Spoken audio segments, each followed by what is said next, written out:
Okay, so we can begin. Hello, everyone, and welcome to the first webinar of the MSFC unit. I'm Mehek Chima. I'm the General Secretary of the unit, and I'm super excited to be taking the first webinar. For those of you who don't know this already, the MSFC unit is the MSAI and Medical Students for Choice unit, and we will mainly be talking about abortion and contraception. And our main target population is medical students and how we can affect the general population. We're going to be working through online campaigns like this one and on-ground activities like the one we're going to introduce next, and various workshops and different kind of things to keep you all engaged. And we hope that we have a great term with your support. This is the first term for the unit, and we're looking forward to having a blast with all of you. So that's the unit for you all. We're going to start off with the webinars. So our campaign is called HERchoice, Pro Women, Pro Choice. This is a pro-abortion campaign, and we're working towards busting myths about abortion and getting the conversation started about what is abortion and why we should be talking about it. So the campaign itself has been divided into 3 parts. The first was an online part where we dealt with various myths on the Instagram and the Facebook stories, and you could give in your inputs, and it was great to see all your inputs. And the second part are these webinars. These are going to be a series of 3 webinars that are going to deal with an introduction to abortion, abortion laws, comprehensive abortion care, and a group discussion as well on the WhatsApp group that you're already on. I hope all of you have already filled in the pre-webinar form, and we're going to ask you to fill the post-webinar form as well. So that's the second activity. And the third one we have is the on-ground activity that we're going to tell you more about later after the webinars are done. So what are the webinars going to include? The first webinar, that is this one, is going to mainly talk about an introduction to abortion. Why are we talking about abortion? What's the safety level of abortion? And the barriers to access to safe abortion. It's very important for us to understand why we're dealing with this topic altogether, and that's why we're going to talk about barriers in this one. The second webinar is going to deal with access to safe abortion as a human right, abortion laws in India, abortion laws in Southeast Asia, and role of men in abortion. And the third webinar is going to mainly deal with comprehensive abortion care and trans patient care. So let's start with what is abortion. Abortion, as a lot of you might have already read, is the termination of pregnancy before fetal viability. It occurs when the contents of the uterus are evacuated or expelled and can be induced or spontaneous.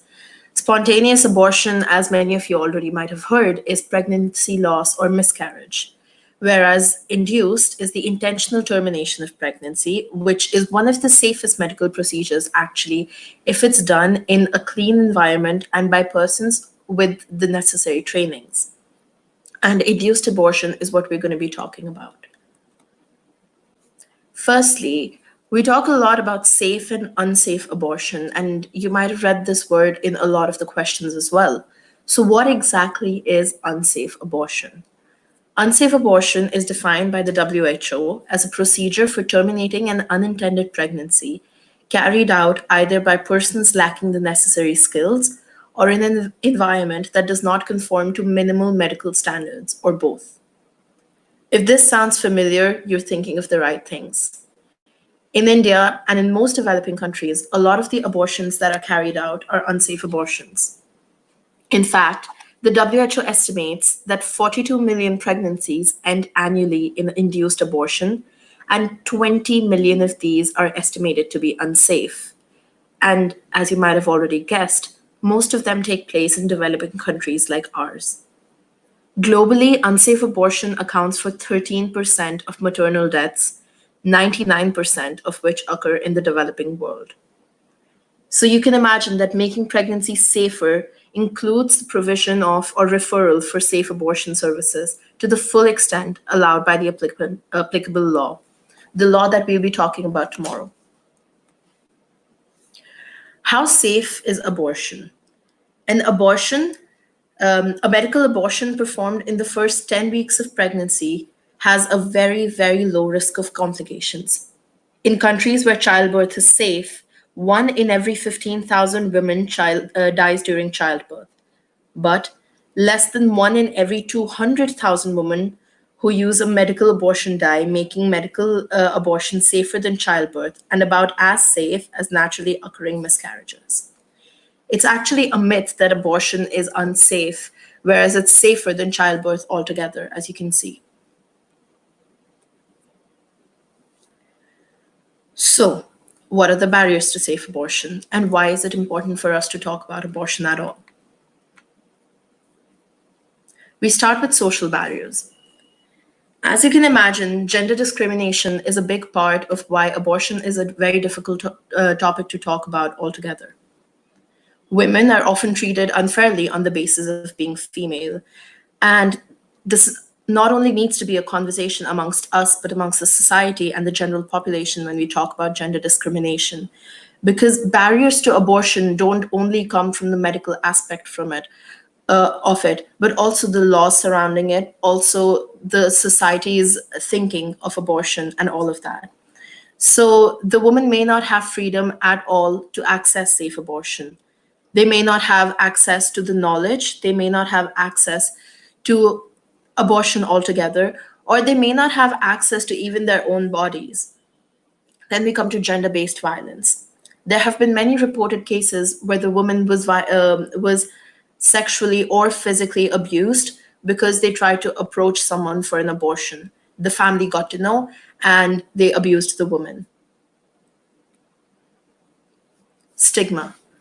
Stigma is something we talk about quite a bit in MSAI and especially in SCARA and now in MSFC as well.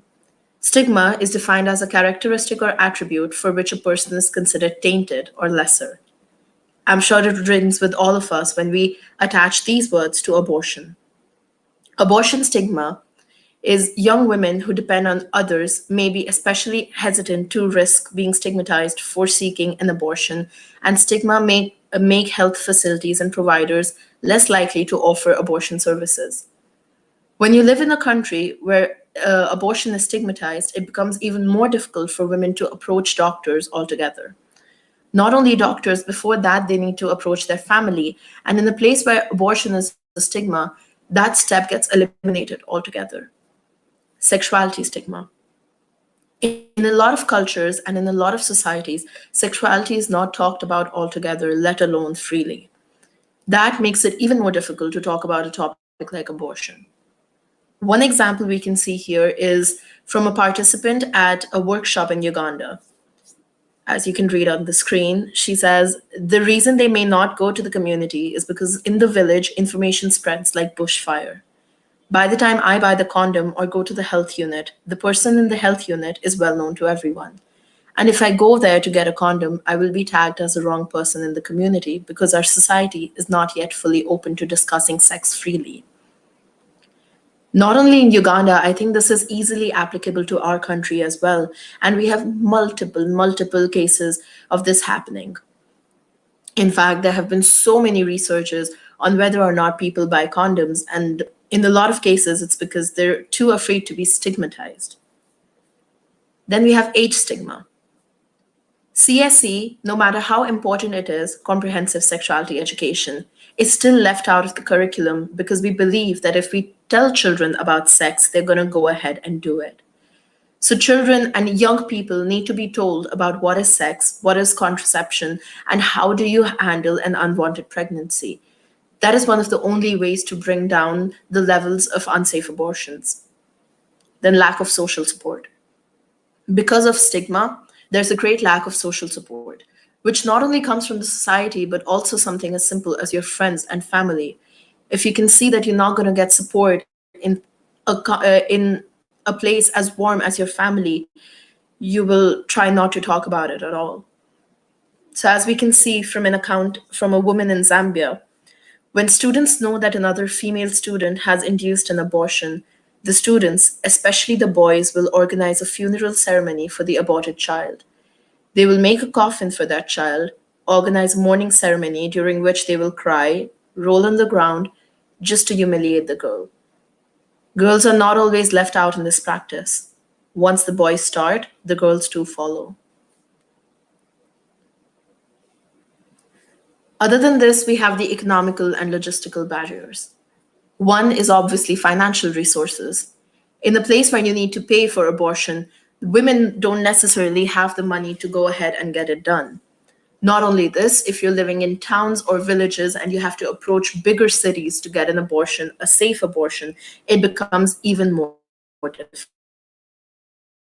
For a woman living in a village, it's easier to go to the closest and ask them for an abortion instead. Various guys, women of the village, also have their own ideas for how to get rid of an abortion. All of these come under. Other than financial resources, we also talk about transportation. As we already talked about, if you go to not only expensive, you will have to inform your entire family about it and get their consent. After that, you have to make sure if you're working and are a daily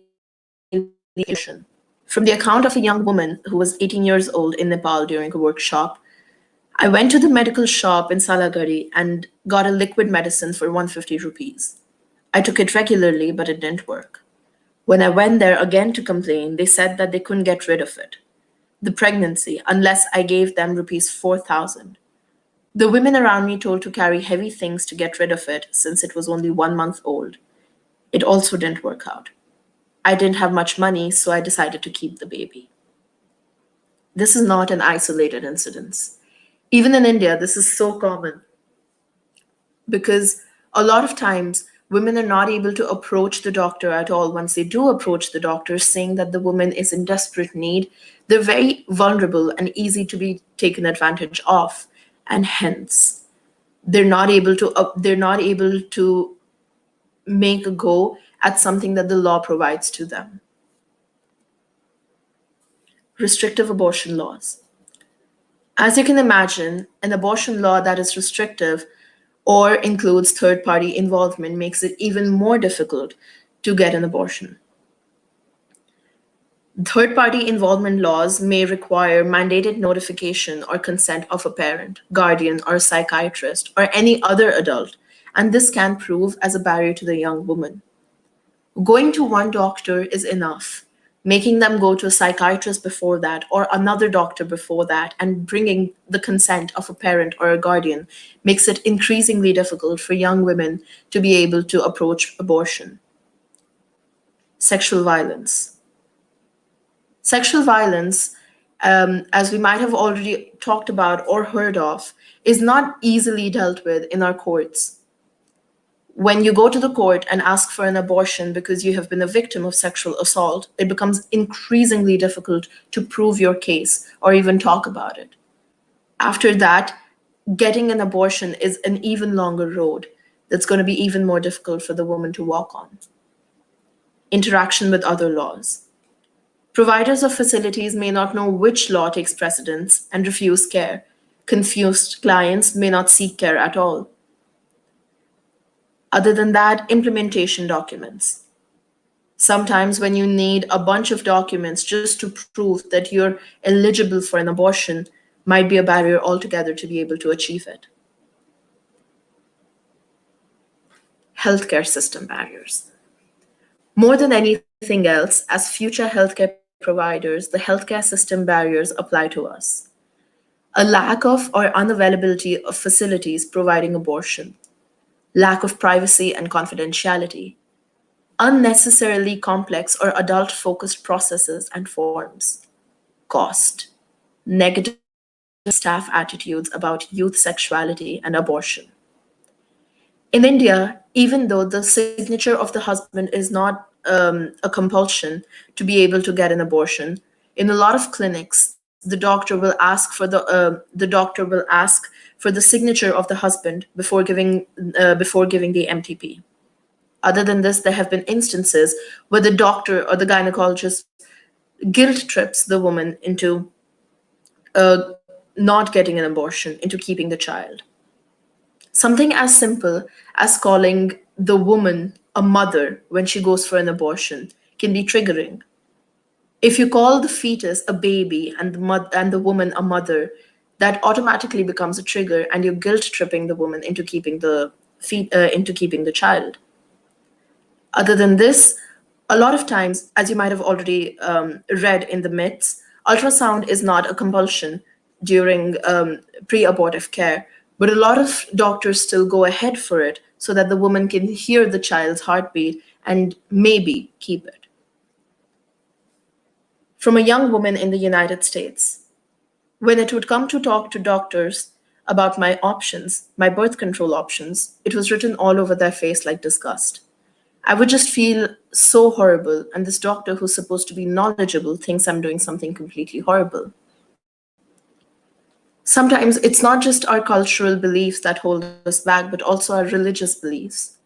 One of the questions in the pre-event form was, if your religious beliefs stop you from carrying out an abortion, what would you do? Even though in India this is not a problem, but in a lot of countries, especially in the Philippines, this becomes a big problem because Philippines is one of the countries where you're not allowed to teach about abortion at all. Students are taken away from the room if an abortion is taking place. So when you don't learn about it, when you don't talk about it, when your religion bans it completely, how do you give your patients the care that they deserve? Interrelation of barriers. Many barriers influence other barriers, such as stigma's impact on policies and attitudes. For policymakers and lawmakers, when they know that something is not accepted in the society, when they know that they would rather get votes by going against it, they will do it. Women in general are a minority, and young women seeking abortions become a minority automatically. So who is going to protect their rights? This is how the society stigma, this is how our culture, this is how the healthcare barriers come together to form policies that do not allow abortion altogether. From the account of a young woman in the Democratic Republic of the Congo, we do not have access to contraception. We're stigmatized if we have a child before marriage. We do not have the right to abortion. What a dilemma. How can we not die if we're exposed to risky, unsafe abortions? How can we not resort to abortion if a child before marriage is sacrilege? How can we avoid having children when there are no contraceptive services? We wish to affirm that one of the best weapons in the fight against risky abortions among the young is to respect our rights, starting with the right to information. As we will talk about the MTP Act of India tomorrow, but it's a rather lenient act compared to other countries. It was brought about in action to make sure that the rate of unsafe abortions decrease so that people can easily access safe abortion. But when right to information is hindered, how do you understand your rights at all?